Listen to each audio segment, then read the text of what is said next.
You have no idea what's about to happen, and we I didn't. have no idea what we're about to talk about. One I'm of kind of my scared because on my YouTube channel I'm pretty scripted, so this is scary.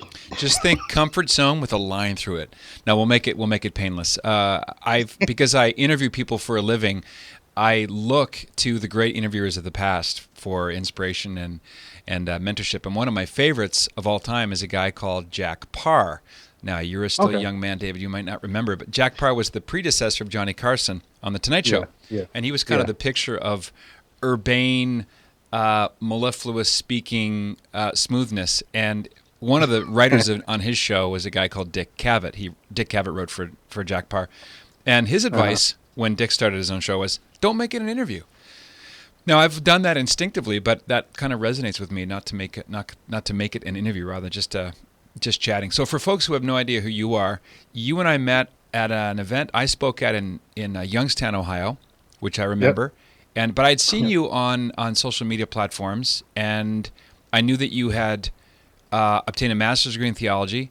What I didn't know, Right. I've since learned, is that you've written a lot about the Masonic Lodge, like Black Masonic Lodge, Fraternal. I mean, there's Hmm. so many different ways to describe it. I was Right. just talking last night with one of the Coffin Nation members Yeah. about Masonry and how they're very hard to spot. It's sort of like trying to nail invisible jello to the wall because there's the plausible deniability that they even exist nowadays. You know, as Uh-huh. I know, some Catholics are very casual about which group they belong to, and the Masons are Oh, kind of yeah. stay under the radar. But what else? Yeah. Tell us about. I know you've got a new book on the Mass, and maybe you can explain to me what an exordium is. It sounds like a gastrointestinal pill that you can get over the counter. What is that? It was really just a fancy way to get to not use the word introduction, right? It's really an Gotcha. escordium just means introduction to the theology of the Mass, but I try not to be redundant because the Mass has an introduction, has an introductory rite. Yep. Um, for the same reason, the first section of the book is not a preface; it's a proem Hmm. because the Mass has a preface. So I was just making these little distinctions, but yeah, just a fancy word for introduction. I like those elegant words. One Mass I really like attending, and I've only been to one. I'm sad to say, is the Ordinariate Mass. Their Mass the language used in that liturgy is beautiful, Hmm. and I like the word collect. Right, Something lovely right, about that, right, the opening collect prayers, right. because it's got that sense of you're collecting yourself too, right? You're devoting Yeah. this time to something sacred. Have you ever been to a Dominican rite Missa Cantata? Never, not one time. Okay, I wonder if it's something like the Ordinate then, because I've never been to that. But the Dominican Missa Cantata, which at St. Dominic's at Youngstown, Ohio, where you Yep. visited, Hmm. yeah, they do them there, I think, once a year. So yeah, very amazing rite, Do they? very amazing. So it's like the ordinary form, but a lot of singing and maximal use of Latin. Is that part of the charism of it? It is, and it's very long, at least 2 hours long. So Oh, a lot of standing up and sitting. By the time you leave there, you've have done a full workout routine. yes. A lot of standing and kneeling. So yeah, We call it slow moving ADHD. It's okay. right, There's no fast movements. I right. want to turn to questions, but a little bit more about you. You're revert. What's the Convert. convert? I'm sorry, Con- Dave. What did you start out life as? Because I love when people say, "I was born Catholic." No, you weren't. You were baptized after you were born. But go ahead. Convert Yeah, from I like what? that. Yeah, I like that distinction right there. You have to use that. Yeah, Yeah. I was I was raised in a very Protestant family. My family was so Protestant. How How Protestant Protestant were were they? they? Yeah, they were so Protestant. All of them belonged to a different Protestant denomination. All of them. That's better than a "Yo Mama So Fat" joke. That's awesome.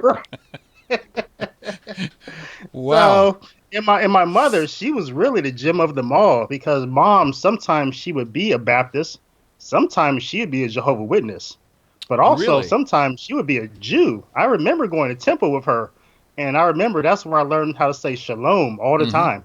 Mm-hmm. So we were all over the place. So yeah, by the time I got to college, I was just confused, just confused. That's really Protestant. If you're going from like a Baptist to Wow. All the way to Jewish. With the Messiah, without the Messiah, who's to know? Right on. So what Yeah. did you have a 2x4 whack to the side of the head that made you a Catholic? How did you become a I papist? it was a 2x4 was really made me realize that Jesus is real, because I flatly denied Jesus ever existed. I Hmm. completely thought he was utterly fiction, something that people just made up along the way to control people. And so this is who I was, and this is really how I was more. I like to say I was agnostic, but I was really Patrick. I was really more anti-Christian. That's what I Hmm. was. I just like Christians were stupid. They said they had the same Bible. They said they all believed in the same God, same Holy Spirit, but they Yep. were fighting with one another about what's true. So that's how I really. So that's how I landed into Freemasonry, and there I was comfortable as an agnostic, and there also I. I mean, that was really my truth. Masons will deny that Freemasonry is a religion, but Anderson's Constitution, which guides Freemasonry, says that Hmm. Freemasonry is a religion. Well, let's. And I'd like. so Go ahead.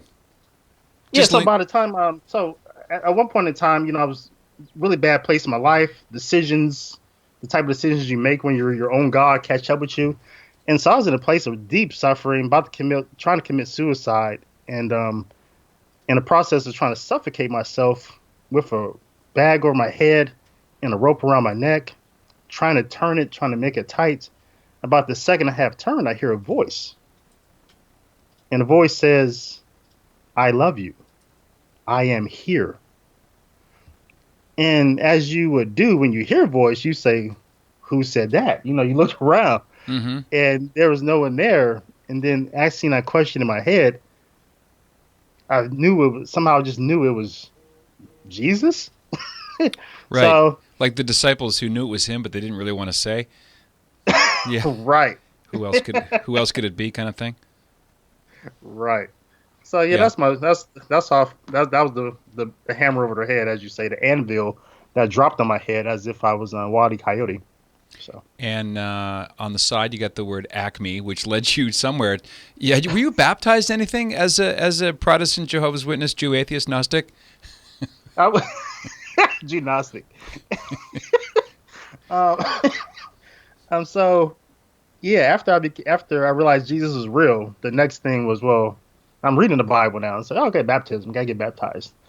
So I got baptized when I was a Protestant by default, because I think in this Yeah, country I think that's what you do after you become a Christian. You yeah. realize, oh, by default you're Protestant. So yeah, I was baptized in the name of the Father, Son, Holy Spirit. A year Hmm. after that, still reading the Bible. We're like, oh, okay, Jesus started a church. Got to join the church. Can't forsake the assembly. Which church? And so I went for Hmm. a search for the churches of the Bible, like a lot of people use to interview over at Catholic Answers, Hmm. and that's how I found my way home. Was it the Eucharist? Was it the Blessed Virgin Mary? Because a lot of, as I know you know, there are the proportion of Black Americans who are Mm, Catholics are far, far smaller than those who are Protestants. Um, right. I'm not exactly sure why that is. I'm not even sure if I'm permitted to ask the question. But it's too late. Look what I did. Why do you think that is? Is it that Black families traditionally have been very strong, tight knit, and kind of much more likely to keep traditions kind of in the family and maybe discourage wandering outside because the Christian faith uh, provided such a strong affirmation of identity and community? Yeah, I think it's a little bit of all that, but also I think there's three main things. I think one, um, there's I think Black Americans, I think we're predisposed to just think Catholics are doing something completely different Hmm. than what um, Protestants or what Christians they would say are doing. Yeah. And so there's just not that interest to even ask the question. Two, there's um, I think there's a stigma there um, due to a long history of the Catholic Church in the Black community. Whereas there's have always for a very long time there's been a lot of Catholic schools Hmm. in neighborhoods that became Black, right? Yeah. And but the relationship there, especially with Catholic high schools, it was like, Sure, blacks in the community come play basketball for this team or come play football for us, Hmm. but we haven't really tried to reach out and to evangelize the students or their families. Yeah, or So their there's just families. Yeah. yeah, there's maybe some usury there, and there's just some the Catholics are doing this, we're doing this, and Hmm. I think third, we do have a lot of predominantly black Catholic churches. I think we do, especially in cities. Um, Yeah. when I was in Columbus, I was talking to a pastor there. This is at St. Dominic's, and we were talking just about this conversation. And I noticed in his parish that the members there, none of them lived in this predominantly black neighborhood. They all came in from the suburbs. And I was interested in finding out what are the Catholics of that parish doing to reach the people who are right across the street Right. Right. in this neighborhood. And there's just no outreach whatsoever. That's universal. For a black Catholic, It's yeah, true. black It's Catholics yeah. attempting to reach not black Catholics Hmm. trying to reach black Protestants. Yeah. So we have an issue ourselves, you know. Gotcha. No, I think it's sad that Jehovah's Witnesses and Mormons have kind of owned the brand of going door to door to ask you about your faith. If a Catholic knocked on my door to ask me about my Catholic faith, there would be cold beer served, and I would give these people a hug, saying, "Oh, that's phenomenal." I mean, it does take a certain holy boldness to do that. It You does. don't have to do it in a kind of a aggressive way. You can say, "Hey, I'm Patrick Coffin from Saint So and So Parish. We're just here to solicit anything you want us to pray for. I understand you're Catholic, so you're on the official list." Because and I know you know this, when people have been away from the church for a long, long time, or they come late to the faith, you ask them, "Hey, Right. what took you so long?" And invariably they'll say, "Nobody invited me." Exactly. Exactly. Uh, And you could ask a lot of men in the parish who aren't Catholic. They come there with their wives, and I bet you nine times out of ten, you ask them, "Well, how come you never become Catholic?" And they say, "Well, I never been. No one ever asked me that." You know? mhm. So you get a lot of that. Behind you, I see a picture of Father Augustus Tolton, Yeah. sometimes called Gus. How did you hear about him? Because for folks who don't know Father Tolton's story, there's a movie yet to be made. It's a little kind of surprising he's not better known, because I Definitely. love that story arc. It's so lovely. So who is Father Augustus Tolton? Um. So I found out about him. I think when I was still in Youngstown. I'm in St. Louis now, Hmm. near to where Right. he was. He spent time as a priest in Springfield, Illinois, and then Illinois, and then Chicago, Illinois, Yeah. as well. Um, Town but of yeah, Quincy, I think. Quincy. And so he was, I believe, his parents. He's born into slavery. I think Hmm. that is something you could be born into, not like being born a Catholic. Right. You're not baptized as slave, right? Right, right. Yeah. And so he was born into it, and um, then became free, and he eventually decided to discern that he was called to be a priest, and he couldn't find a seminary here in the United States, so I believe it was to Rome they sent him, and so he was ordained and came back, and I think he didn't. His ministry was not in Quincy. He eventually found his ministry in Chicago, Hmm. and had a strong community there of black Catholics. And so I always just admired him just because his perseverance of knowing his calling and sticking with it, Yeah. and fortitude, the challenges that he faced with people who did not want him to follow his calling. Yep. And so perseverance and fortitude were just two qualities of Father Augustus Tolton that I admire greatly. So I work with a bishop in Chicago. Name just escaped me at this moment. So we put together a novena to Yeah. Father Augustus Tolton for the spiritual welfare of the black Hmm. community. So we put together a website, toltonnovena.org, and so a lot more information there, Okay. and a novena for prayers specifically directed to the spiritual needs of the black community. Some of the same things that he sought while he was a priest here, there in Chicago. Was that ToltonNovena.org? Yeah, toltonnovena.org. Novena.org. By the way, I know that bishop's name. His name is Tobit. Your Eminence. Your Eminence. No, Your Excellency. I get it wrong. I like the story. Just to linger on Father Tolton for a second. He couldn't find a seminary to take him in the United States. They just were not ready for that. And so he goes to Rome. He learns French. He's got to speak Latin because most of the education in the seminary in Rome was Latin. And he intends to go to Africa as a missionary. And then the story goes, in the biography that I read, that the night before, he gets communicated, because he had a cardinal in Rome who kind of protected him, took him under his wing. And then I said, Gus, come back to the States. After you, I've got a home for you here. So he didn't go to Africa. He went back to the United States. And talk about a fish out of water. Most blacks are Protestant. He's weird. He's a papist. But most, if not all, Catholics, everyone was Irish or Lithuanian or Polish or German. So he was an anomaly everywhere. And didn't he basically die on his feet? He died of exhaustion. I want to say during a heat wave at age 42. He just kind of he was young. Yeah, I mean very young. So yeah, remarkable man. And I know what it feels like to be never finding your home. Because yes, I'm black. Yes, I'm Catholic. Also, I'm politically conservative, right? So even my wife says I'm not. Even my wife says I'm not black. So, culturally black. And so, there's so many things. I'm just gonna. This has been my struggle for a long time. Because your wife's always right. What are you gonna do? You're stuck. What do I say? How do I object? Right. So we go back and forth because I think I have a stronger black resume than her because I did go to an all black university. I did belong to a black fraternity. All my daughters are black. And so, but her, she didn't go to a black university. She did not join a sorority. So those are things I hang on to. That's another. You're like a minority within a minority. Black, Catholic, conservative. I want to get to all of that, but I got a question from my beloved associate producer chimes in, Chad Midell. And it's a question about Masonry I'd never heard before. Is there a relationship between the Masons and the economic system of socialism? Oh, my. That's a great question. Because I think there is. I'm trying to succinctly how to explain. I will say it like this.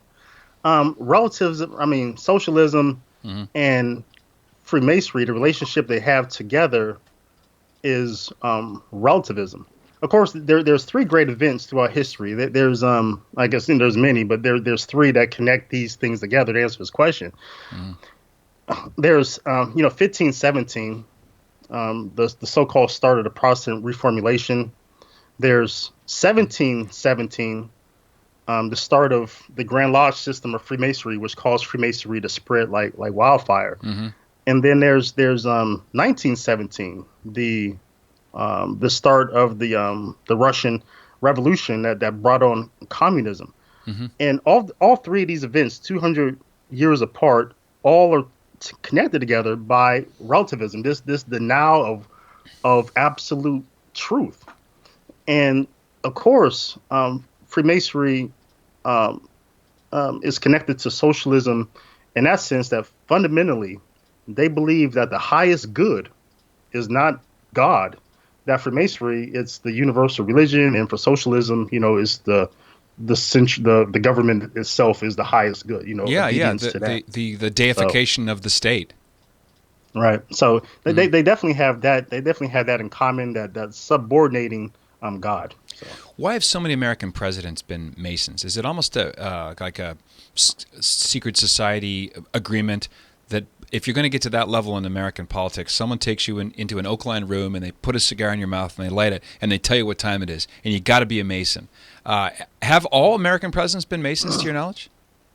Yeah, absolutely not. I mean, not even a small. I mean, a small percentage, but more so at the beginning of the founding of the country. Heavy Masonic influence, just because Freemasonry is so popular at that time. Like, as I said, the Grand Lodge system starts in 1717. This is the same time, the New World is starting to come online.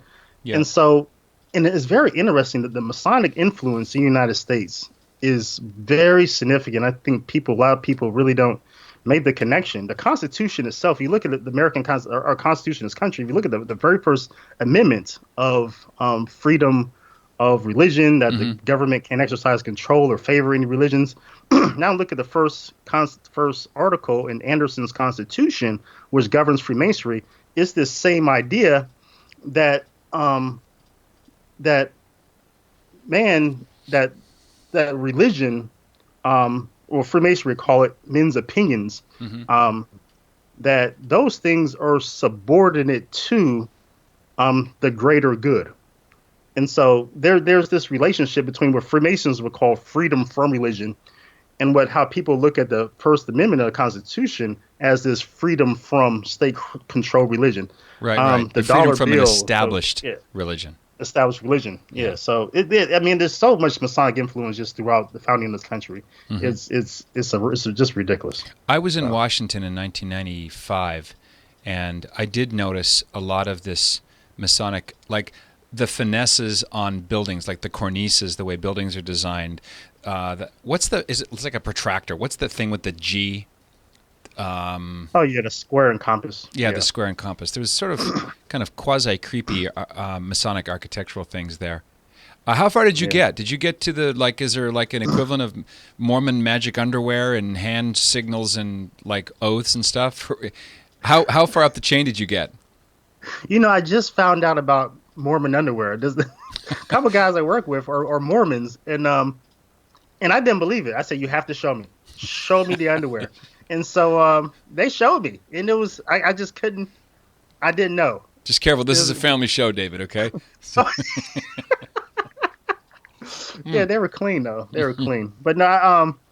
And so in Freemasonry, there's traditionally most Grand Lodges recognize that there's what's called a Scottish Rite, and there's a York Rite. And the Scottish Rite consists of 33 degrees, and the York Rite has various different houses on it: Knights Templar, Royal Select Master, Royal Archmason. So I went up both sides. Didn't make it to the 33rd degree because I stopped being a Freemason when I was 32. I was supposed to get coordinated to the 33rd when I became 33. That was a plan. But I never made it. But I made it to being the highest appointed Grand Lodge officer in a Grand Lodge. I was what's called the Deputy Grand Master all over Western Ohio. I was the first predominantly Black Mason, which is called Prince Hall Masons, to also have dual membership into a predominantly white Grand Lodge. So spoke throughout the world on the subject. So for 10 years, Freemasonry was my life. A fellow of the Phylax Society. So I was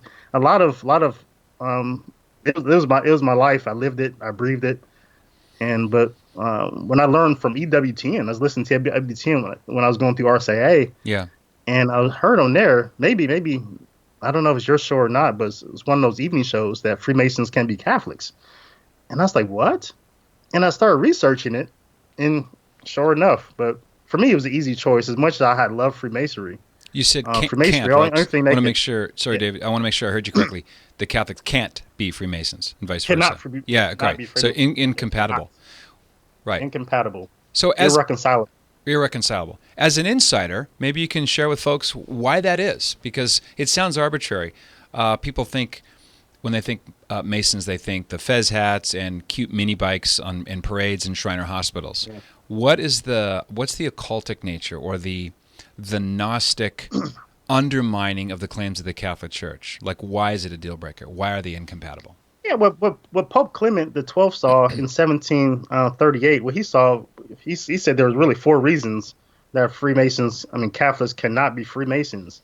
One, Freemasonry has their own law, their own moral law. He says they practice indifferentism. And number two, he said that they meet in secret, so we don't know what's going on there. And so I lost the four reasons, but fundamentally, the first two were really based upon indifferentism. That Freemasonry has their own law, in that they posit to offer an alternative path to salvation.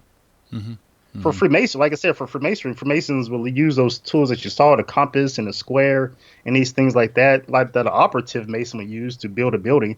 But Freemasonry has a philosophy that they look at those same working tools and they say that, operative Mason would use that tool to do this with a building, like a hammer. They would use it to hammer a nail. But as Yeah. a Freemason, I take that same hammer and I break off. Maybe I'm a nail. I need to be driven or whatever. So they take these same things and apply them philosophically. I gotcha. And by doing so, they offer is Pelagianism, is indifferentism, is self-determinationism, is basically saying that I can make myself better. I can work my own issues out. I don't need grace. I don't need Christ. I don't need God. I don't need his church. I don't need the sacraments. I just need these working tools to get me to a place that's beyond. Yep. And that's the prime issue, and that's what Pope Clement XII saw in 1738, and why he issued the first ban. Sounds like Tony Robbins with a fancy skirt or dress. This idea of, the power of positive thinking, Napoleon Hill, Think and Grow Rich. It maybe even there's shades of this in. I'm thinking Think and Grow Rich. Almost a new agey belief that your thoughts can somehow come back to you. The law of attraction, all that kind of gobbledygook. Yeah. I never thought how that's all that's rooted in the same type of idea, isn't it? Yeah. Is there some connection? Last question about Masonry. Is there a connection with the construction of the temple and the Masonic Lodge? Because there's some claims to have some kind of affiliation with the Old Testament. I want to say the Temple of Solomon. Am I off base there? Am I misremembering? Yeah, I mean every I guess every secret society and fraternity, even the fraternity I was in college, have their legends, right? Mm-hmm. The legend of Freemasonry, what the ritual system is built upon, is this idea that when we read in the Bible that King Solomon's temple was actually completed. The Masonic idea was that no, the temple was not completed. That there are three guys. There's King Solomon, there's Hiram, King of Tyre, who is in the Bible also, and there's a third guy who's not in the Bible. His name was Hiram Abiff. These three men have what was the together. They could come together and pronounce the secret name of God, because each of them had a syllable, and they come together, and they could pronounce the secret name of God. Mm-hmm. Well, there are three fellows. We call them the three Jews, is what they would call them: Jubilah, Jubilo, and Jubilum. These three guys, they decided that they wanted to know the secret name of God. And so they chased this Hiram Abiff down and tried to take the word from him. But Hiram Abiff would not relent. And so the last Jew killed him. And King Solomon comes by and tries to raise Hiram Abiff from the dead, but he cannot. So the secret name of God was forever lost. And so the Freemason is the person who now is traveling and trying to rediscover the what was lost. The hidden name of God. So the Freemason is always traveling to the east to find this secret name. The secret name, right? With your camcorder, waiting to hear it. Yeah, that sounds very it's indifferentist, but it's also Gnostic, right? You're waiting for that secret knowledge that you can actually hear. When all you need to do is read the first. Start the list with Exodus 3. We know God's name. I am who am.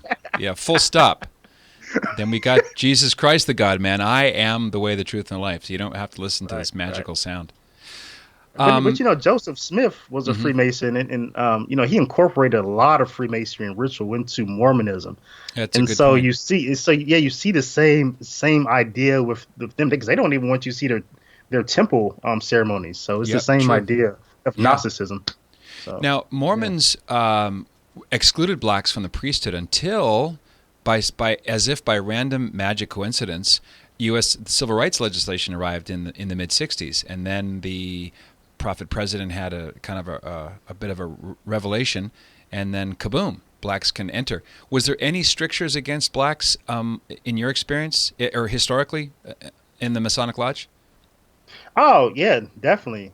Like I said, Prince Hall Freemasonry, which is the predominantly black set of Freemasonry, started in the 1700s.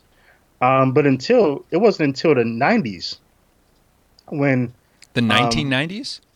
1990s when predominantly white Masons and these predominantly black Masons decided to what is in Freemasonry called recognize each other. And by recognizing that each one is legitimate, they can now visit each other's lodges and exchange things. As the operative Mason, he would travel from lodge to lodge back in the day and find work. Yeah. And so the Masonic idea is that if the Mason is supposed to be able to travel to different lodges and find work.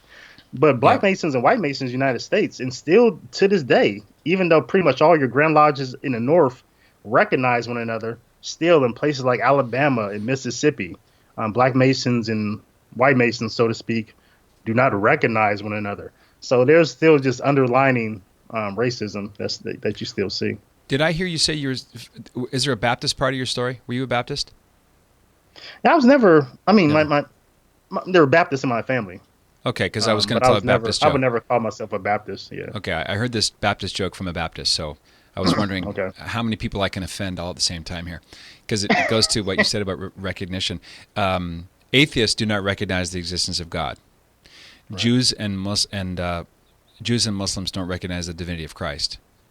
Protestants don't recognize the primacy of Peter, and Baptists don't recognize each other in the liquor store. So hey, I'm here all day. Try the veal.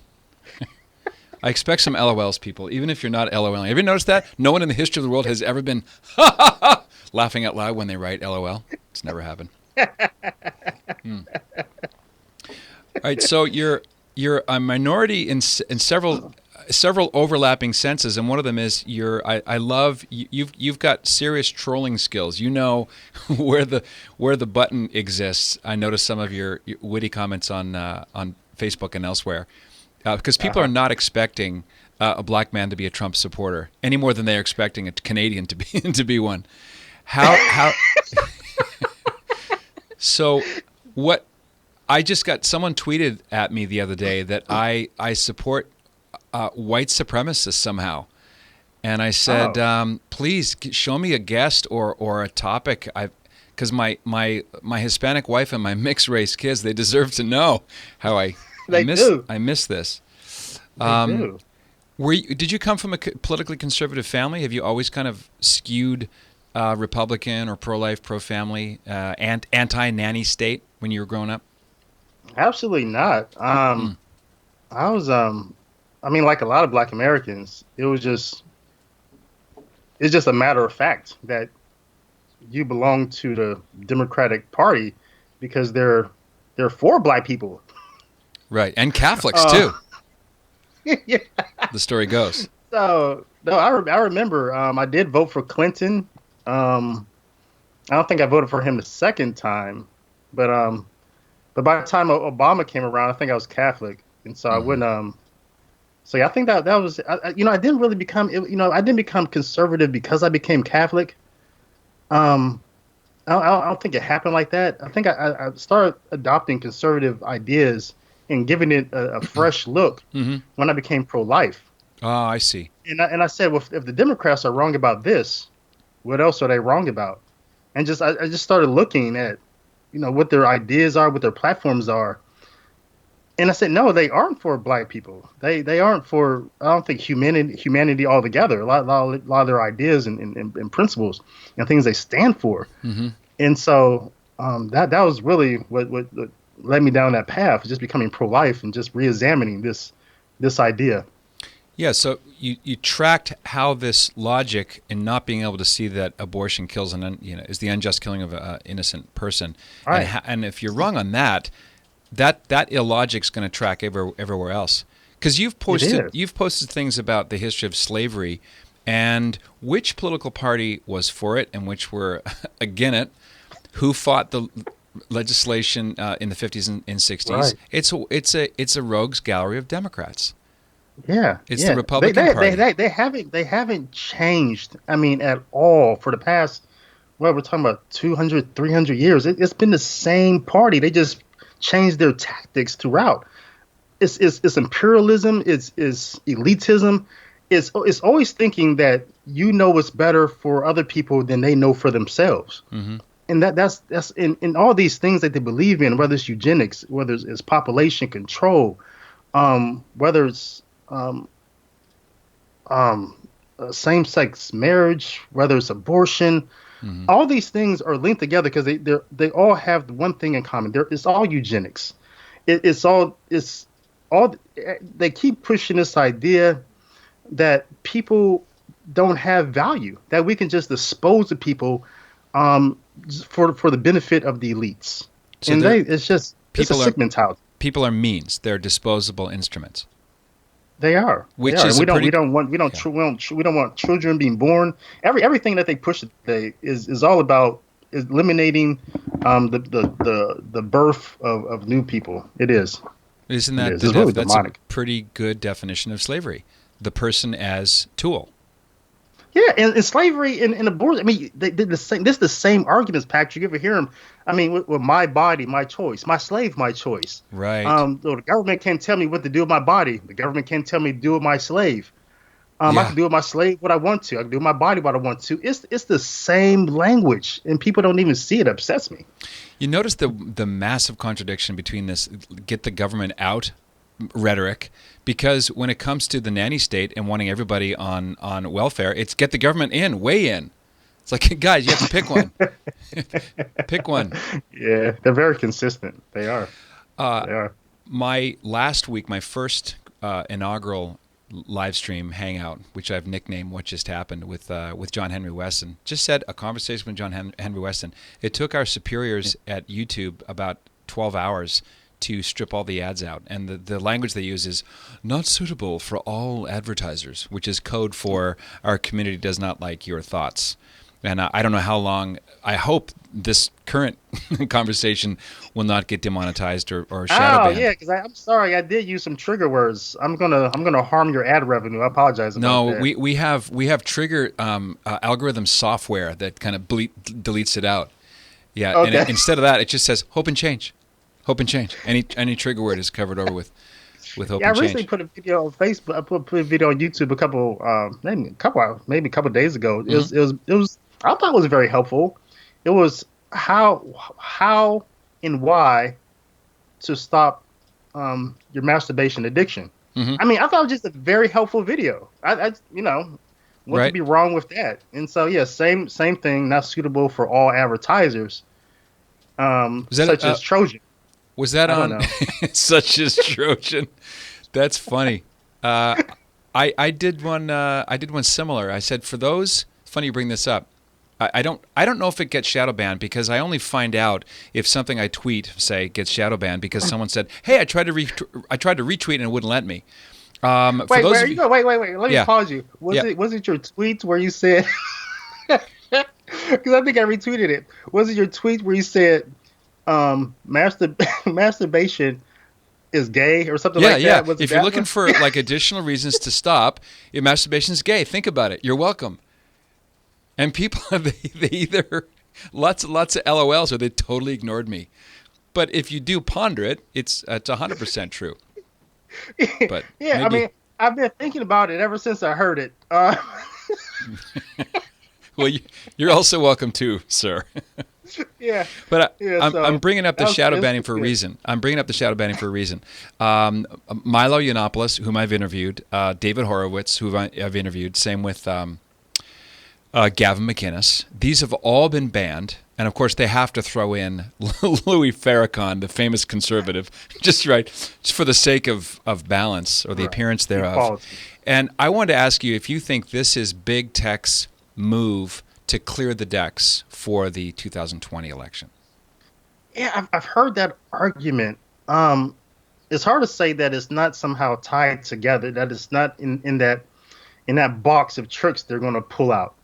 I think it's perhaps this, but it's also going to be a lot of other things that's coming down the line. So yeah, I wouldn't be surprised if it's in that family of activities that they're going to be participating in to minimize any conservative influence whatsoever over people who may even slightly be interested in voting for Donald Trump. Mm-hmm.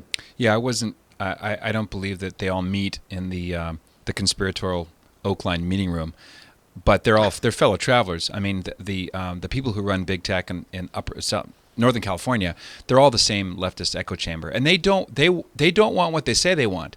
They don't want a marketplace of ideas where you can have a rational conversation, you can agree to disagree, and come to what's the first principles here. What's the dividing line of what our worldviews are, where they clash and where they coalesce. That's what the conversation they don't want, and that creates more animosity. If you can't criticize certain people, those people they're not going to.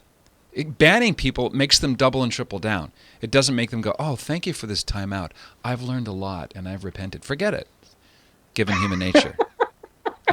Yeah, I mean, but if they can't silence you, they'll just kill you. That's just their tactics. But they definitely. I mean, I think there was a time, even we see it during, in France during its worst times. Even in this country during some of our worst times, there were some people who were just always interested in trying to discover the common good and try to open up conversations. And sometimes those conversations during the abolition movement, during slavery, sometimes those conversations were tough, and sometimes they led to a lot of angry conversations, but people were willing to engage in these conversations. And definitely there was a point in time where that conversation ceased, and we fight wars to figure out who's right and who's wrong. Yeah. But we're not even getting to that point now. We're just skipping over, trying to discover what is the common good, what's good for all people, and we're just going to these war tactics, and that's all they are. Well, I love how the left, and I'm distinguishing the left from classic liberals from the days of yore who believed in liberality and open-minded discourse. They seem to think that you can just eliminate war. Just wish it away. Same with the poor, right? Didn't someone from Nazareth famously say the poor will always be with you? So why are you waging war on it? Like this, the war on poverty language from the LBJ administration it never says die. It's just part of the warp and woof of leftist American politics. It's very messianic, utopian. We can have heaven on earth if we just keep on working. Yeah, and I mean, does Father James Martin, does he use that line, "The poor always be with you"? I think he uses that line sometimes in his tweets when it comes to immigration, right?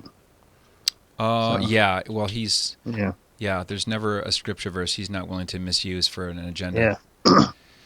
So we keep wanting to weaponize. We weaponize scripture, right? We weaponize that. We weaponize the internet now. Everything has to be weaponized to pit one group against the other, and that's what they call winning. Yeah, there's definitely, and you can see this. Mark Casanto's asking about are you worried about history being rewritten in the current generation and beyond? Maybe we can have a specific example of history being rewritten. But the news, if you open up any, I'm not going to throw traffic at any of them, but any of the .com news agencies or any of the alphabet soup cable networks, all of the news, the way it's presented, the images chosen and edited, are designed to maximally make you afraid. Whether it's global warming, you notice global warming has now been rebranded climate change. That didn't get any traction at all. This global warming stuff. Yeah. So they have to change it up. Then I got a double thing here. Sorry, here, Dave. Yeah. Okay. Or it's Ebola, or it's 3 Mile Island, or it's the nuclear scourge. It's just wall-to-wall panic to keep us on edge and stressed. I know I have to be very careful, especially in the morning. I've done a video on my morning routine, and I have to start it, coffee, take my dog out, and then it's eye breviary. I have to start with some kind of communion with God. If not, an hour will go by. How do I get my hour back? Yeah. There's an addictive quality to that. It's a deliberately induced stress, which I think makes the populace a lot more malleable, a lot more soft in the brain. But what do you think, though? Do you think? I mean, I look at your major outlets. I mean, even where it's Fox News, or it could be MSNBC, CNN, ABC, this whole group. I think maybe perhaps there may be some or all of the newscasters there or people there who actually do believe what they say, but what do you think about the fact that they profit billions of dollars by making people angry? I mean, it's a great business plan. They keep throwing meat at people, and people take it. And like you said, most people don't start their morning like that. People start their morning on Drudge Report even, or on CNN, and they get this meat, and it makes them angry, and they go back and get more, want more. And it's just this cycle. And these smart business people, they understand this. They sell a lot of ad dollars with this idea of making people angry. And so I Yeah. think there's some, I mean, I'm sure there's some munitions there of, the liberal idea of imperialism and elitism. I know that's there, but also there's the business plan. This Yeah. makes a lot of people a lot of money. Could you say that this is an overlap between big business and government interests? Because if you make people angry, then you are inducing them, or you're challenging them to vote the problem away.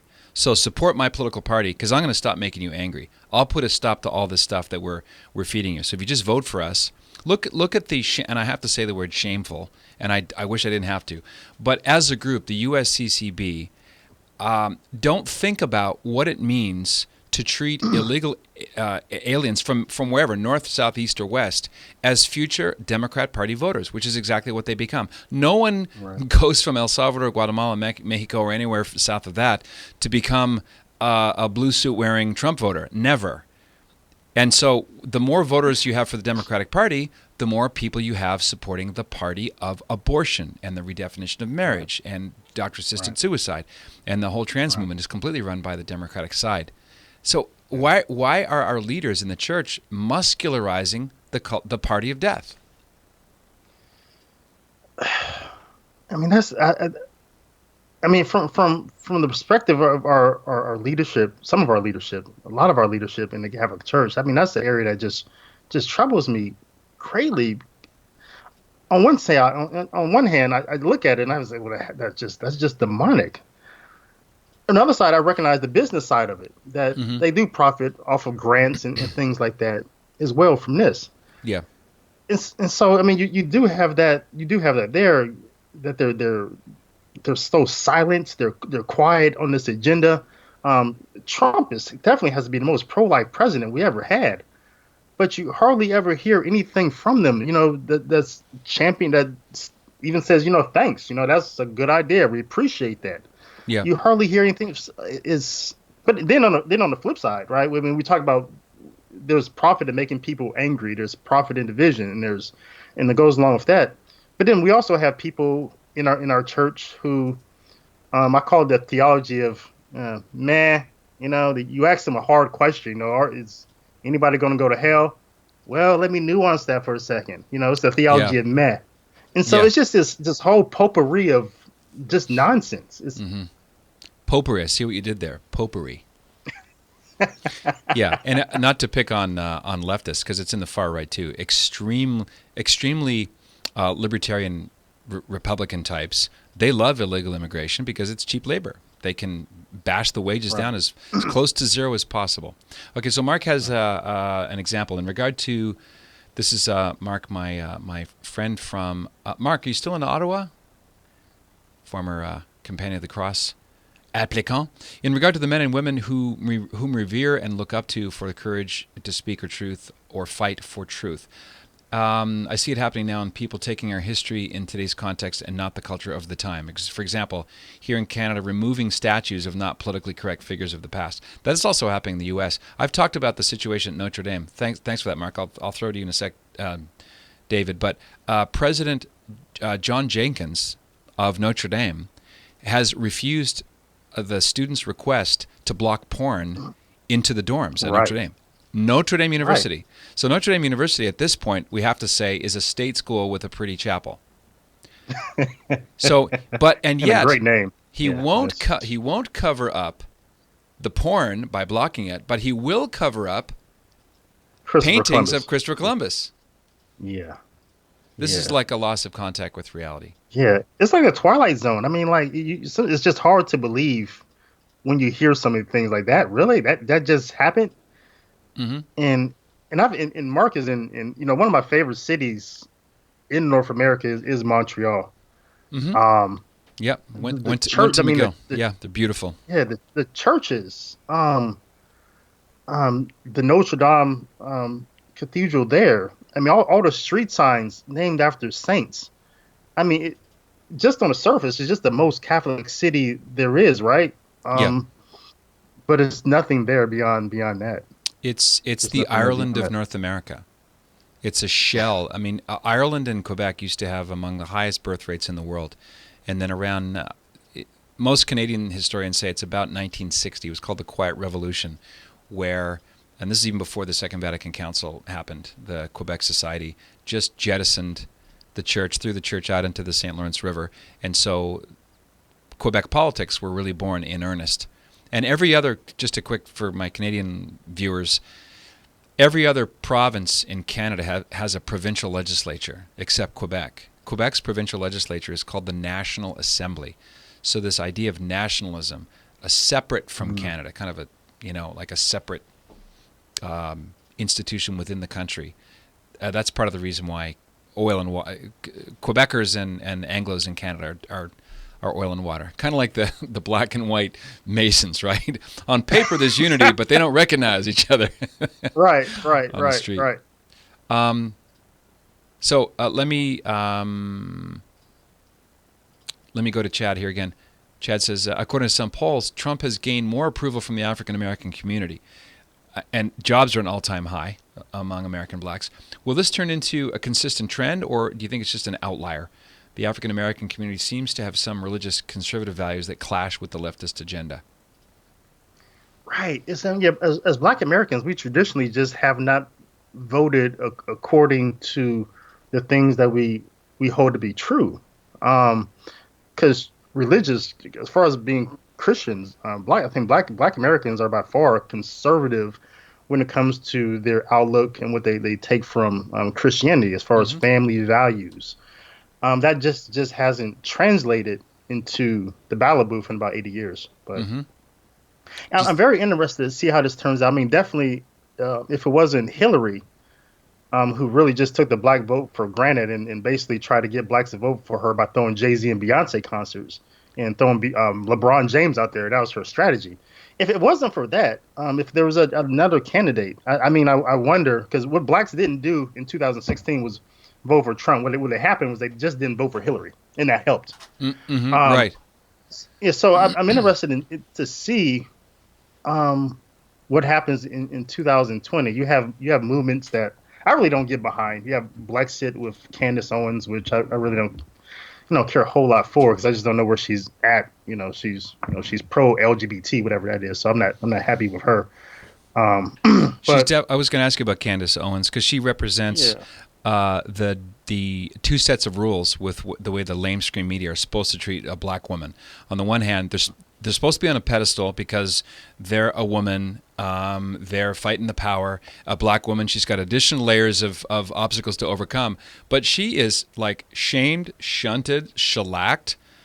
It's astounding how poorly she's treated at events. And I know there's a certain kind of conservative that it's colorblind in the sense that it's all about the green. They don't have a moral foundation. So you have libertarians who couldn't care less about the gay marriage and homosexuality. It's it's not on their plate at all.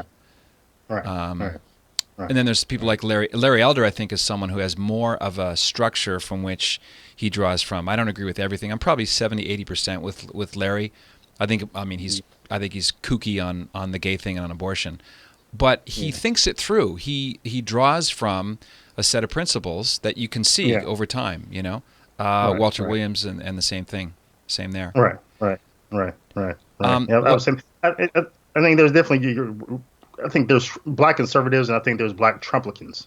So you have Trumplicans. Totally jealous. I wish I'd coined that. Tell what's a?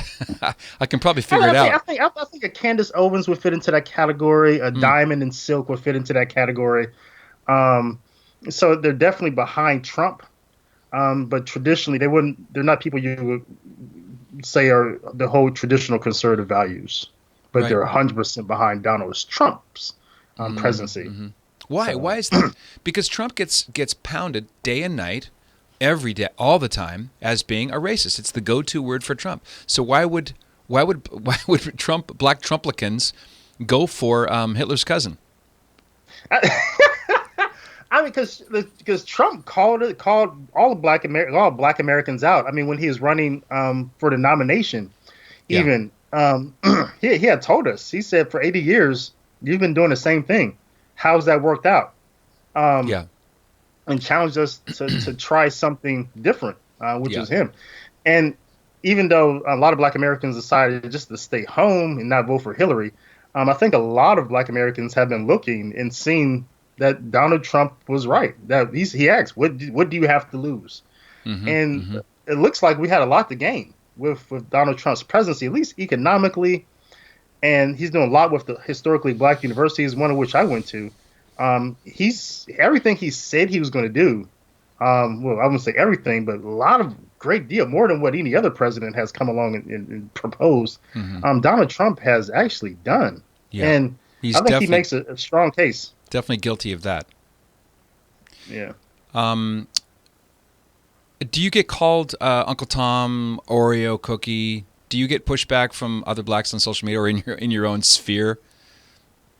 Yeah, I think the whole Uncle Tom thing is dying off. But when I first started talking about this issue back, in early 2010, 12, and 15, and especially as a Black person who did not vote for Barack Obama, I got called every name in the book. A lot of Uncle Toms, a lot of coons, a lot of sellouts. Coons, I haven't heard that in years. Yeah, sorry for laughing. Boy, that's a blast from the past. Right, yeah. And it's really just weak. It's name calling. It's people who can't articulate their argument why they're against you. They were just thought a name, and it's so weird because Uncle Tom. If you read the book Uncle Tom's Cabin, Uncle Tom was a conservative Christian, and he was a good guy. I mean, call me Uncle Tom, and always people, Uncle Tom, thank you. That's a compliment. It really is. So they're just stupid. They're just stupid. I wish you'd get off the fence in your nomenclature there. What do you really think? Jordan Peterson would love David. I agree. Thanks for that. And happy birthday, Mark, by the way. You do not look 68, my friend. You're remarkably well preserved. I'm just kidding. What do you think? Let me throw this at you. You may have heard me say this before. Pope Francis is the Trump of the left.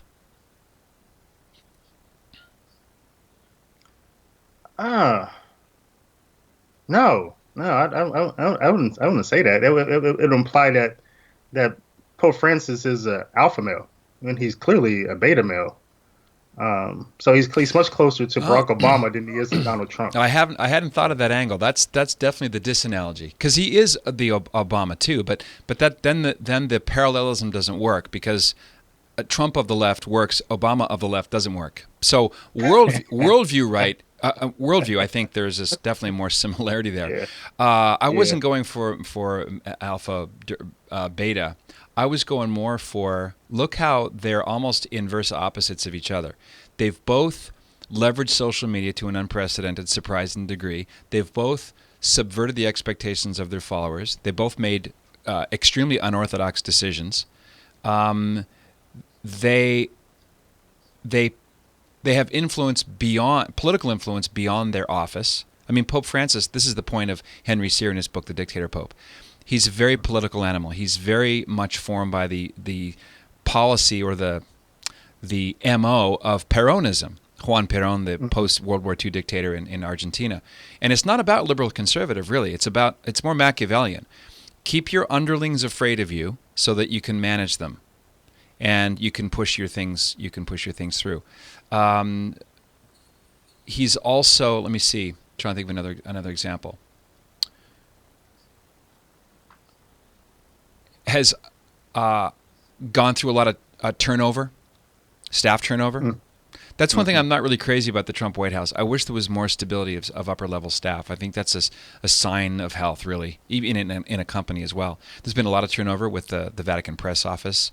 A lot of people have been quickly hired and fired with no explanation. So that's kind of where I was going with that. Certainly not, because you say that on Twitter and they go, "Are you saying that Trump is like a Catholic who believes in the Eucharist?" No, don't be what TNT call an LB, a literalist bastard. Don't be an LB. It's just a metaphor. Yeah. I think I do. I mean, I like that you brought out that. I don't think I ever thought of the Trump of the left or the Trump. What did you call it? The Trump of the left? Trump of the left. Trump of the left, yeah. Yeah, I mean, I definitely always saw these two figures as people who are trying to enact a reform And I've said this Oh, for Pope Francis that's since another, that's a good 2013. point. That, I mean, there's clearly the reform of Francis, of Pope Francis trying to remake the church in his image. And I would say the same thing about Donald Trump, that there's clearly a reform. He called it himself that, a cleaning out the swamp. Pope Francis would call it making a mess. Okay. And so there's this idea, I think these both men share, that they want to reshape things in their image of what they think is the common good that they devise. So yeah, I like that. Did you I like the mixed metaphor too. You got make a mess, drain the swamp. What if we could like drain the messy swamp? Maybe mix them. The Catholic both and. David, did you? Yeah. Did you? By the way, I'm joined with David L. Gray. I want to throw some traffic at your publishing company, St. Dominic's Media. What's the website? Yeah. Yes, stdominicsmedia.com. All right. That's a weird title for your website. I'm just kidding. Imagine that. Media.com. And so folks can connect with you, and you speak. You'll. Oh, by the way, is it .com or .org? I'm just typing it in. That's for St. Dominic's Media? Yep. Yeah, .com. .com. Very good. I wanted to ask you if you had read the letter from the 19 scholars accusing Pope Francis of the delict of heresy.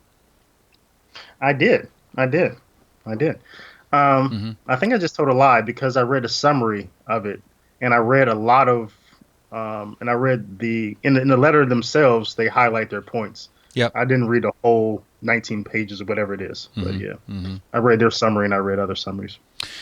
I'm not a student of what heresy is, and I've read a lot of the back and forth and the some ad hominem, sort of a untoward display of acrimony on either side, pro or con. But my takeaway was twofold. Number one, I'm going to talk about this in my Coffin report for my members.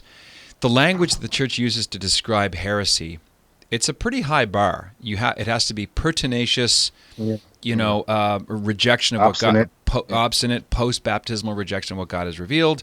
It has to be believed with divine and Catholic faith. Well, wow. What is this? Why people like Andrew Cuomo will not be excommunicated? Because it's not that high. But what if he were for unlimited abortion license and even infanticide, but he believed that Mary was not immaculately conceived? Whoa! You need to be excommunicated. So I think that the church's own definition is very, very high. So given that, okay, so Pope Francis is not a formal heretic. But the other takeaway is that the last, I would say, 20% of that letter, I recommend people watch it, it puts the whole problem in one spot. He hired so-and-so, he fired so-and-so. This is the summary of the document that he wrote, and these are all the homosexualists that he surrounds himself with. These are the scandals that go unaddressed. So that's, to me, that's the benefit. And I thought it was an interesting angle of the letter, because they wanted to address what they couldn't prove was what you said. They couldn't necessarily prove heresy. We can't definitively prove that, but there's a lot here if we look at his actions. There's a lot here to look at. And it's true. There's a lot there to look at. A lot. Was there? Let me ask you something that Taylor Marshall and Tim Gordon asked me about being red-pilled. Were you excited when you heard it was a South American Jesuit and he was going to kind of think outside the box and bring the gospel to the peripheries? I was waiting for a breath of fresh air. Although I did not like the abdication of Pope Benedict, I still don't really like it. I don't think Pope should resign, especially not that Pope. But he did, and here we are. What was your first, was there an eyebrow-raising thing that got worse and worse? Do you remember going back over the last 6 years, realizing you're not really in Kansas anymore, Toto? Yeah. You ask some people. I think I had this conversation with Steve Skojek over at 1 Peter 5 one time. And there are some Catholics like that in that group that say when Pope Francis, when he emerged from the portico, is that what it was? The loggia, I think they call it. Yeah. That hair raised on their backs, right? That they got they thought that they were Spider-Man. They got a tingling, spidey sense that something is amiss here. And so I can't say that I belong to that group, but I do remember being a little bit uncomfortable because, um, I don't know. I just got a sense of a discomfort, and it wasn't because I heard he's a Jesuit. I think when I heard he's a Jesuit, South American Jesuit, I got a little more uncomfortable because I didn't. The more I learned about him very early on, the more I got a sense of I don't know what direction this is going to go. It's either going to be awesome, right? He is going to be Francis, or this is going to get bad pretty fast. Yeah, and it got bad pretty fast. Maybe that's the similarity with Barack Obama. A total cipher with no footprint. Almost like Melchizedek, but in reverse. Bunk. He's here. We don't know where he's from. He has no I mean, when I say no footprint, he's written no books. There was nothing. He had no paper trail to kind of dig into his worldview, as we had with John Paul II, as we had with Paul VI, and of course Pope Benedict. With this was a kind of a tabula rasa. And then I remember my first little maybe micro red pill was that he took his name from a man who didn't even take priesthood, Francis of Assisi. That was I don't know. It just okay, move on. It's not that big a deal. So there was a small collection that became foothills of not a big deal, and then all of a sudden I'm looking at Mount Everest of not a big deal, and that's a big deal. Yeah, and early on during his papacy, I remember taking a lot of flack from because this is back in I think 2013. I started when I had my old blog back then. David O. It was a blog more so just an essays that I have now on my website. But I started talking about these things that I was very uncomfortable about. And this was back when, it wasn't cool to talk bad about Pope Francis. It wasn't cool to criticize him. And now, now it's cool. Now everyone can do it. It's popular. But I remember interviewing for a couple jobs, being religious director of education at a couple parishes. And, they'd go to my blog and, they would bluntly ask me about, why did you write that article? How do you feel about Pope Francis? And one priest, I didn't get any of those jobs, but one priest did tell me, he said, we think we can hire you because things you're writing about Pope Francis. And a couple other things that happened, in the Catholic community that, I was one of those people who, like I said, my name was out there, it's David O'Gray, that's my website, right? Yeah. And I wasn't hiding behind a mask. If you go to Canon 122 or Pew Sitter back in the day, a lot of articles that were linked for anonymous people, eponymous flower, and all these people we don't know who they are. They could be prostitutes. We don't know. Yeah, I call them. But my name was out there, and I paid the price. And but I stand by. I wrote a whole series talking about the reform of Francis. It was a 5-part series, and I said exactly what's going to happen, and everything I said was going to happen happened. But I started writing about Francis, stopped talking about him back. I think 2016. I just stopped. But I stand by everything I said. That I think he's Pope.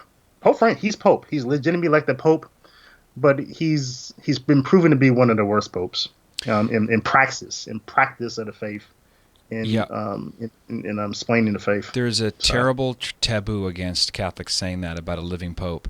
But I did notice that apologists and Catholics who are robustly Catholic take an almost delight in complaining about bad popes of the past, the Borgia popes, the Alexanders here and there, the Medici popes, the ones who had murders. They had hits taken out, they had mistresses. Oh, they were mighty scoundrels. But the Holy Spirit protected the church somehow through the gift of infallibility. But when it comes to a problem hiding in plain sight in the real world in real time, there's silence. So you have no response. Among laity, you do. Like you and I are speaking up, but did you notice the reaction to forget the merits or demerits of the letter from the 19 scholars? All of the bandwidth, all of the armaments went against them when that was released. Oh, these guys, come on. And they got messenger shot at, a lot of messenger target shooting. Yeah. Instead of, Yeah. well, do you have anything to say about the problem they're pointing out? Right. 6 years of crickets, but now you're speaking up against people who are trying to diagnose and come to some kind of Yeah. solution here? Yeah. Yeah. I mean, there's a lot of attacking the messenger, which is it just misses the point. I mean, it's this constant thing of just wanting to just pit people in these different. I mean, just we don't want to work together to find a common good, find answers together. We just want to pit people on different sides and attack character, and that was really the saddest part about the whole letter. Yeah. What do you think is ahead for the church in America? Do you see a resurgent, just based on your anecdotal experience and looking at the last, say, 50 years, are you waiting for a springtime to arrive? Do you think it's going to get worse before it gets better? Do you think the Francis effect is anything other than the terrible loss of Catholics every year? According to Pew Research Forum, for every adult convert to the faith who are CIA, there are 6 who leave. Do you see that turning around? I came into the church during the sex abuse crisis, the first one back in 2006, and I've met a lot of priests who have been ordained since then. Right. I'm of the opinion, perhaps I'm wrong, but I'm of the opinion. Opinions. I'm open to be wrong about opinions, right? Mm-hmm. But I'm of the opinion that the episcopacy, at least in the United States, North America, let's say even a lot of South America, Central America, a lot of Europe, right? Our leadership, not the mystical body of Christ, not his church, but the leadership is just rotten to the core. A lot of it, you have some good priests, but bishops, but a lot of these, for the most part, they protect each other. They're quiet. They're waiting around for the next appointment, next grant. They protect one another. So I really believe that we won't see a true change until every priest who had been ordained before this first sex abuse crisis is either they pass away or just formally replaced, functionally replaced. And I think with this new crop of priests that are coming into the church over the last 20 years, I have a lot of hope with them. I really do, because I see them. I see how faithful they are to the liturgy.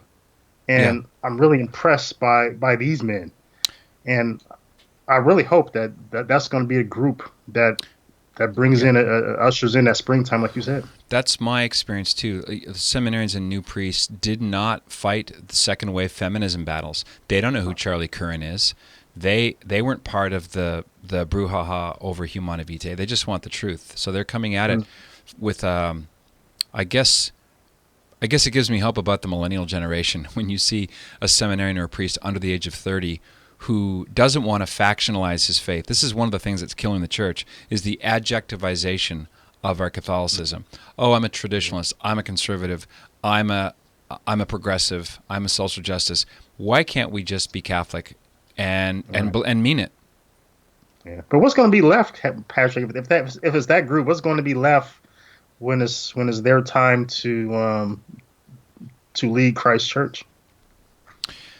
Well, as then Cardinal Ratzinger said, it'll be a smaller flock, more on fire. I was thinking about this promise that Catholics rightly rely on. When Jesus in Matthew 16, I know you know it well, he singles out the least likely guy to be called Peter, right? The rock, Simon the impulsive. And he says, you are, Simon, you are Peter, and upon this rock I will build my church, and the gates of hell will not prevail against it. That doesn't mean that the gates of hell won't prevail against you or me. Mm-hmm. It's a corporate promise. It doesn't mean individuals are magically preserved from dying in mortal sin. I mean, that's a whole other conversation of how Catholic preaching has just, this idea formulated by people like Hans Urs von Balthasar that maybe hell is empty, that dare we hope that all men be saved. Yes, well, it can't be squared with the warnings of Christ about hell and the teaching of approved apparitions like Fatima. Yeah, yeah. Do you find that hell might be empty demotivates evangelization? I think so. I think kind of a softball question. Yeah, yeah. that, yeah, and a lot of other things just takes away ambition to live our life as courageous, um, audacious, and bold Catholics. I mean, there's just a lot, like I said, that theology of meh. I mean, it's just a lot of that, just a lot of that. I think there was, it was a Tertullian said, that the faith, um, the blood of martyrs, right? Mm-hmm. There's not a whole lot of reason why Catholics in the countries we've talked about, there's no cost to being a Catholic, right? There's no cost. And that's why you can have people who self-identify as Catholic, Nancy Pelosi and people like this self-identify as Catholic, Mm-hmm. because there's no cost in this identification. I think at a point in time where we arrive, and perhaps that time is coming, we see it in your old country, and we see it throughout the world, that there's a price to pay if you want to educate your children the right way, if you want to stand fast to the truth of human sexuality, if you want to. There's countries in England. I just seen a man was preaching on the corner and he was disturbing the peace, so he's arrested. The hour is coming when there's going to be a price to pay. Yeah. And we're going to see. I mean, who's going to stand there and not deny Christ, and we'll see. You don't want ever to ask for persecution. That's a pretty foolish thing to ask for. But if it does come, and I think you're right, I think it does seem to be coming as unelected lawyers with black robes called Supreme Court justices can monkey with what large swaths of the electorate want. That's a bad seed right there. I coined the phrase Catholics, by the way. I just did a thing on Joe Biden practicing Catholic. Liquor of the golden calf. Not Catholic, but Catholic. And there's a long list of them. Think of it from Ted Kennedy to the Kennedy political clan, Kathleen Sebelius. They're almost all Democrat. The only active Republican pro-choice Catholic that I can think of is Senator Susan Collins from Maine. Back in the day, you had, our Schwarzenegger's never really fully Catholic, but like rhinos or sinos like I think you have Murkowski Rudy as Giuliani. well, right? Yep, Maybe Murkowski, right? Kathleen Sebelius, John Kerry, now Joe Biden, Nancy Pelosi. They're all, they're not paying the price because they've found a way to imbibe the Pontius Pilate maxim. Pontius Pilate was personally opposed, but. By the way, you know who came up with that phrase? Which phrase? Personally opposed, but. Wasn't it? Was it a Jesuit? Yeah, very good. Yeah, Father Robert Drinan himself, after he died, he had some molestation accusations leveled that were never addressed. He was a congressman against church law in Massachusetts, and he's the one credited, to put it. I guess that's a weird way to put it. Blamed for the Kennedy family converting from pro-life to pro-choice under this idea that you can be personally opposed, but you don't want to impose Catholic dogma on a secular country. It's a misunderstanding of what public life as a Catholic is supposed to mean, and it's a false dichotomy. Yeah. I mean, one thing is important. I think one thing I learned spending time with the Opus Dei. Mm-hmm. In Columbus, Ohio, they had those sessions where you go and spend time and listen to the lectures and things like that. The idea of believing the teachings of the church and incorporating that into your daily life has to be fundamental, and that's just where they feel they don't incorporate what they believe into their public life. And because of that, they just miss the mark of what it means to be Christian, what it means to be Catholic. Right.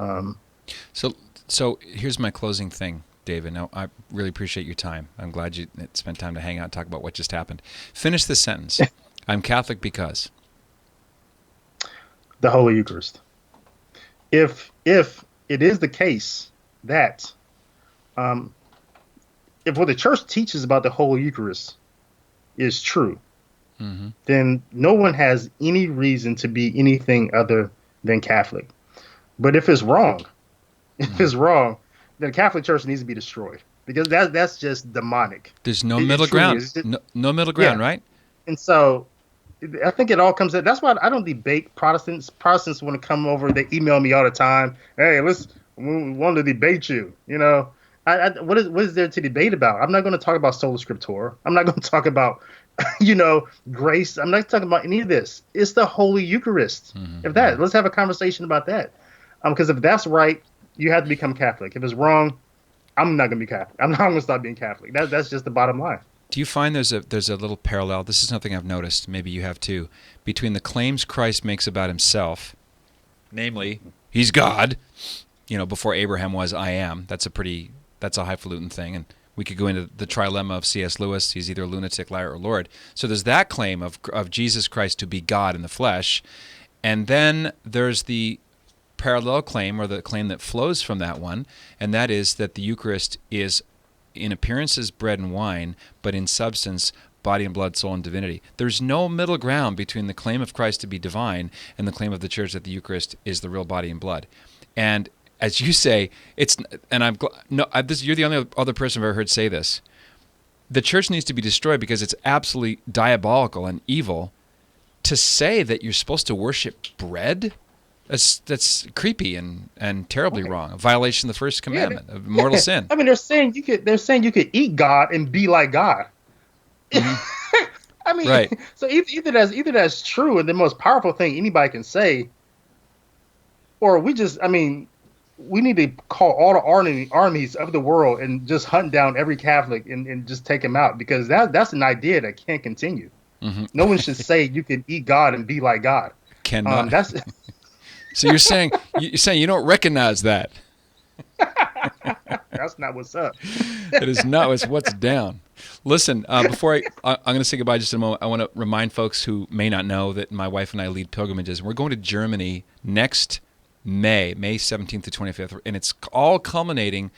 We're going to be at the live Passion Play at Oberammergau. This thing is on a lot of people's bucket list. Happens every 10 years. It's a living presentation. Think the Mel Gibson movie, but live. There it is. And that's going to be a trip and a half. We're going to go to Regensburg, Munich. We're going to have Mass in the Carmelite Monastery overlooking the death camp at Dachau. We're going to learn about a guy called Joseph Ratzinger. We're going to be in the church where he was baptized, learn his story, and go to Salzburg where they filmed The Sound of Music. So Father Willie Raymond is another reason to come. He's leading the canonization cause for Father Patrick Peyton, the family that prays together, stays together. So here's how to sign up, and this is going to fill up quickly.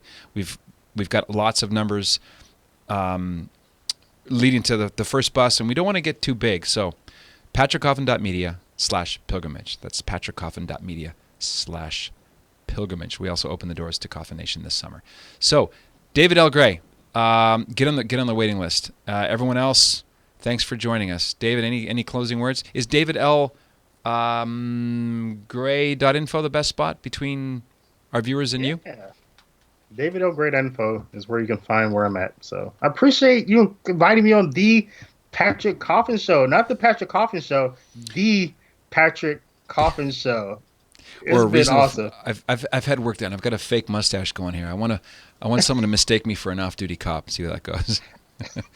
Awesome, David. Well, we'll have to talk about the Mass at some point. Maybe have you on the other side. But I'm honored to connect. And DavidLGray.info. You can have David speak at your next event. You can invite him to debate a Protestant, but he will say no, or get any of his growing passel of books. Thanks a lot, brother, and happy Easter to you. All right.